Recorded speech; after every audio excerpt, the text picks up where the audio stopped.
আসসালামু আলাইকুম ভিউয়ার্স, আপনি কি জানেন আপনার এনআইডি দিয়ে কয়টি সিম রেজিস্ট্রেশন করা রয়েছে? যদি না জেনে থাকেন, চলেন আজকের ভিডিওর মাধ্যমে জেনে নিই। তো এই জন্য আপনাদের ডায়াল করতে হবে *16001#, তারপরে কল।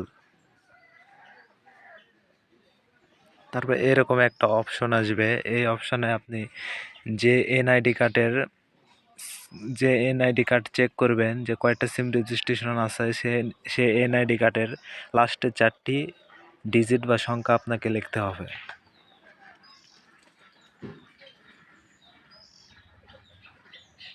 তারপরে এরকম একটা মেসেজ আসবে, আপনি ওকে ট্যাপ করবেন, তারপরে মেসেজ আসবে এবং মেসেজে ক্লিক করে আপনি দেখতে পারবেন। এই যে দেখেন, আমার এই এনআইডিতে 4টি সিম রেজিস্ট্রেশন করা আছে গ্রামীণ ফোনের।